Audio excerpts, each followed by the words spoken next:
Hello everyone. గత 2 రోజుల నుంచి యావత్ భారతదేశం అంతా కోవిడ్ వైరస్ మళ్ళీ తిరిగి వస్తుంది, ఈ కోవిడ్ వేవ్ మళ్ళీ రాబోతుంది అని చాలా భయాందోళనకు గురవుతున్నారు. అసలు ఇందులో నిజాలు ఎంతవరకు తెలుసుకుందాం. ఫస్ట్ పాయింట్ ఏంటంటే, దీనికి ఈ కోవిడ్ వేరియంట్కి JN.1 అని ఒక పేరు పెట్టారు. అండ్ అసలు నిజం ఏంటంటే ఇది వేరియంట్ కాదు, ఇది ఒక సబ్ వేరియంట్. సో ఇప్పుడు వేరియంట్కి సబ్ వేరియంట్కి డిఫరెన్స్ ఏంటో తెలుసుకుందాం. వేరియంట్ అంటే ఫర్ ఎగ్జాంపుల్ మనకి Covid first wave, second wave, third wave ఇలా చాలా వేవ్స్ వచ్చినాయి కదా. సో వేవ్కి కూడా వేరియంట్స్ మారినాయి. For example alpha, beta, delta, Omicron ఇలా వేరియంట్స్ వచ్చినాయి. సో వేరియంట్కి మెయిన్ డిఫరెన్స్ ఏంటంటే అది కాజ్ చేసే వ్యాధి తీవ్రత వేరేగా ఉంటుంది, మారిపోతూ ఉంటుంది. అండ్ ఇన్వాల్వ్ అయ్యే ఆర్గన్ సిస్టమ్ మారిపోయే ఛాన్స్ ఉంటుంది. అంటే మనం చాలాసార్లు ఒక వేవ్లో న్యూమోనియా అంటే రెస్పిరేటరీ ట్రాక్ట్ ఇన్ఫెక్షన్స్ చూసాం. ఇంకో వేవ్లో కార్డియోవాస్కులర్ డిసీజెస్, చాలామంది యంగ్ పేషెంట్స్ హార్ట్ అటాక్స్ వచ్చి చనిపోయిన వాళ్ళు చాలామంది చూసాం. కొంతమందికి లూజ్ స్టూల్స్, మోషన్స్ అవ్వడం ఇలాంటివి చూసాం కోవిడ్లో. సో వేరియంట్కి కూడా అది ఇన్వాల్వ్ చేసే సిస్టమ్ మారిపోతూ ఉంటుంది అనమాట. సబ్ వేరియంట్ ఏంటంటే ఈ ఒక వేరియంట్లోనే కొన్ని జెనెటిక్ మ్యూటేషన్స్ జరగడం వల్ల వచ్చే కొత్త వైరస్లో ఒక మార్పు అనమాట. దాన్ని సబ్ వేరియంట్ అంటాం. సో ఈ JN.1 అనే ఈ సబ్ వేరియంట్ ఒమిక్రాన్ వేరియంట్లో జరిగిన ఒక చిన్న జెనెటిక్ మ్యూటేషన్ అనమాట. ఫర్ ఎగ్జాంపుల్ ఒమిక్రాన్కి సైంటిఫిక్గా BA.286 అని నేమ్ ఉంది. సో ఇప్పుడు దీంట్లో ఒక స్పైక్ మ్యూటేషన్ జరగడం వల్ల BA.286.1.1 అని ఒక మ్యూటేషన్ జరిగిన దాన్ని JN.1 అంటారు. సో ఈ JN.1 ఆల్మోస్ట్ ఒమిక్రాన్ ఏ విధంగా అయితే డిసీజ్ ప్రాసెస్కి తీసుకొస్తుందో అదే పద్ధతిలో వ్యాధి రావచ్చు. అంటే రెస్పిరేటరీ సిస్టమ్, ఈ శ్వాసకోశ వ్యవస్థ మాత్రమే ఇన్వాల్వ్ అవుతుంది. కాకపోతే పర్టికులర్గా ఈ సబ్ వేరియంట్లో జరిగిన స్పైక్ మ్యూటేషన్ వల్ల ఇమ్యూన్ రివిజన్ జరిగే ఛాన్స్ ఉంటుంది. అంటే మన ఏదైనా వైరస్ కానీ ఏదైనా ఒక ఇన్ఫెక్షన్ మన బాడీలోకి రాగానే మన ఇమ్యూన్ సిస్టమ్ అనేది యాక్టివేట్ అవుతుంది. యాక్టివేట్ అయ్యి జస్ట్ లైక్ ఒక దొంగోడు ఒక ఊర్లోకి రాగానే చెక్ పోస్ట్ దగ్గర ఎలా అలర్ట్ అవుతుందో మన బాడీ లోపలికి ఉన్న ఇమ్యూన్ సిస్టమ్ అలర్ట్ అవుతుంది. సో ఈ ఇమ్యూన్ సిస్టమ్ని దాటుకొని మన బాడీ లోపలికి చొచ్చుకుపోయే గుణం ఈ సబ్ వేరియంట్కి రావచ్చు అనమాట. సో మన ఆల్రెడీ బాడీలో ఉన్న ఇమ్యూన్ సిస్టమ్ని దాటుకొని మనకు డిసీజ్ కాజ్ చేస్తుంది. కాబట్టి డిసీజ్ కాస్త తొందరగా స్ప్రెడ్ అయ్యే అవకాశాలు కూడా ఉండే ఛాన్స్ ఉంటుంది స్టడీస్ ప్రకారం. అండ్ ఇది ఎందుకు సిగ్నిఫికెంట్ అంటే ఇమ్యూన్ రివిజన్ జరిగితే మెయిన్ డిసీజ్ ఎక్కువ మందికి ఎలా వచ్చే ఛాన్స్ ఉంటుందంటే ఆల్రెడీ మనం చాలామంది వ్యాక్సిన్స్ వేయించుకున్నాం కదా. సో వ్యాక్సిన్స్ మనల్ని 2 విధాలుగా కాపాడతాయి. ఒకటి ఏంటంటే డిసీజ్ రాకుండా చేయొచ్చు. రెండోది ఏంటంటే డిసీజ్ వచ్చినా అది తీవ్రంగా మారకుండా చేయొచ్చు. స్టడీస్ ప్రకారం ఈ 2 ఇంపార్టెంట్ పాయింట్స్ వ్యాక్సిన్స్ వల్ల.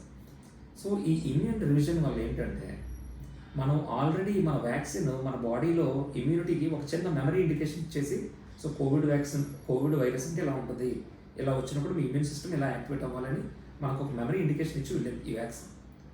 సో ఆ మెమరీని బైపాస్ చేసుకొని మన బాడీలోకి ఇన్ఫెక్షన్ కాజ్ చేస్తుంది ఈ JN.1 సబ్ వేరియంట్ అనేది.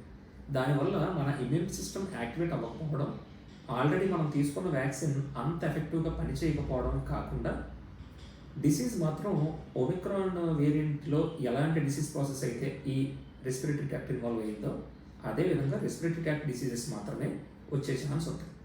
ఓకే, ఇక రెండో పాయింట్ ఏంటంటే ఆల్మోస్ట్ 250 పీపుల్ని ఇన్ఫెక్ట్ అయితే 5 చనిపోయారని కూడా వింటున్నాం.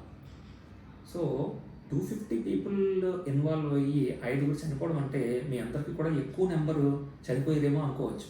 కానీ ఇందులో నిజం ఏంటంటే ఈ 250 పీపుల్ బాగా సివియర్ డిసీజ్ వచ్చి హాస్పిటల్కి వచ్చిన వాళ్ళలో టెస్ట్ చేస్తే తెలిసిన వాళ్ళలోనే 5 పీపుల్ డెత్ రిపోర్ట్ అయ్యింది.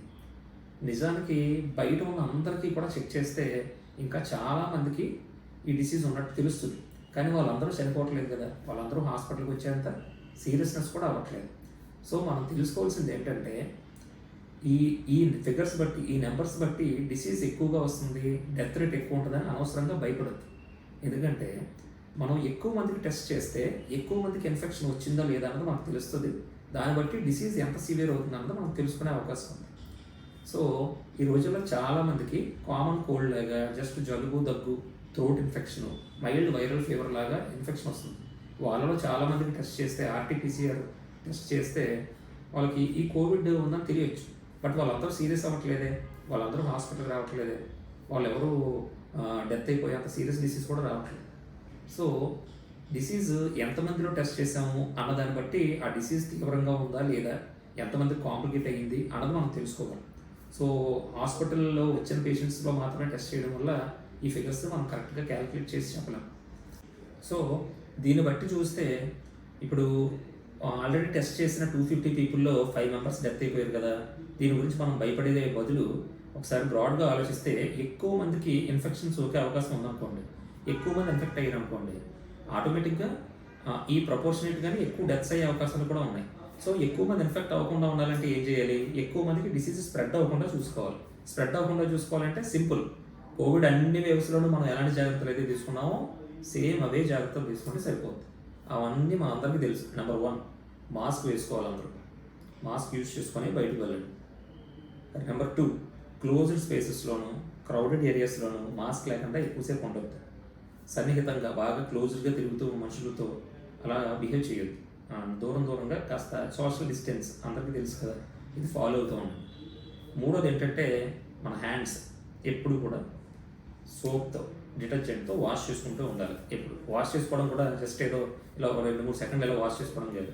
మన సోపు చేతులకి నొరగ వచ్చేలాగా కనీసం ఒక 20 సెకండ్స్ అయినా సరే మనం వాష్ చేసుకోవాలి. 20 సెకండ్స్ రబ్ చేసుకోవాలి. సో నొరగ బాగా వచ్చేలాగా వాష్ చేసుకుంటే అప్పుడు మన చేతిలో ఉన్న ఈ వైరల్ పార్టికల్స్ ఏవైతే ఉన్నాయో ఆ పైన ఉన్న మెంబ్రెయిన్స్ అవి బ్రేక్ అయిపోయి వైరస్ లైజ్ అయిపోయే ఛాన్స్ ఉన్నది. ఇంకా 4వది ఏంటంటే మన హ్యాండ్స్ ఎప్పుడు కూడా సోప్తో డిటర్జెంట్తో ఆల్రెడీ ఇన్ఫెక్షన్ లక్షణాలు ఏమైనా కనిపిస్తే ఐసోలేట్ అవ్వండి, మిగిలిన వాళ్ళ నుంచి దూరంగా ఉండండి. మీకు ఇన్ఫెక్షన్ లక్షణాలు ఉన్నాయని ఫస్ట్ సిగ్గుపడకుండా భయపడకుండా చెప్పండి. సో దానివల్ల ఈ ఇన్ఫెక్షన్ లోడ్ అనేది సొసైటీలో మనం డంప్ చేయకుండా ఆపగలుగుతాం, ఎక్కువ మందికి స్ప్రెడ్ అవ్వకుండా ఆపగలుగుతాం. ఇది ఒక వేవ్లా కాకుండా ఒక చిన్నపాటి ఒక ఫ్లూ లాగా మళ్ళీ తగ్గిపోయే అవకాశాలు చాలా ఎక్కువ ఉంటాయి. సో ఈ భయాందోళనకి గురవద్దు, ఈ పుకార్లు నమ్మొద్దు, టెన్షన్ పడొద్దు. హ్యాపీగా సేఫ్గా హెల్దీ హ్యాబిట్స్ ఫాలో అవుతూ ఆరోగ్యంగా ఉండండి. Okay, thank you.